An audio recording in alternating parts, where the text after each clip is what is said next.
अक्षरा सिंह के फैंस के लिए है बहुत बड़ी खुशखबरी। जी हाँ, अक्षरा सिंह का चौथा होली का गाना आ रहा है, लेकिन यह गाना बवाल गाना है। जी हाँ दोस्तों, आपको बता दूं कि फिर से वही जोड़ी दोहराई जा रही है जिस जोड़ी ने पिछले बार कमाल किया था।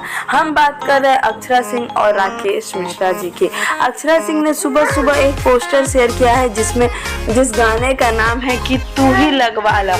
और आप सभी को बता दें कि पोस्टर काफी धमाकेदार है और आज सुबह 11 बजे इसका टीजर हम भोजपुरी पे आ जाएगा। और इस गाने का जो म्यूजिक दिया है वो हमेशा से अक्षरा सिंह के फेवरेट घुंघरू जी ने दिया है और गाना लिखा है मनोज मतलबी जी ने।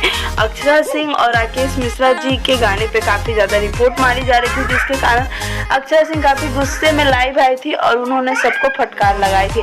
अब ये देखना होगा कि अक्षरा सिंह ने इस गाने का रिवील काफी पहले से कर दिया है। अब जैसे ही गाना आता है लोग कितना पसंद करते हैं। अभी तक गाने का रिलीज डेट हमें पता नहीं चला है, बस ये पता चला है कि आज सुबह टीजर आ जाएगा। तो बस आपसे यही कहूंगी कि आप उसे ढेर सारा प्यार दें। उम्मीद करती हूँ आपको वीडियो पसंद आएगा।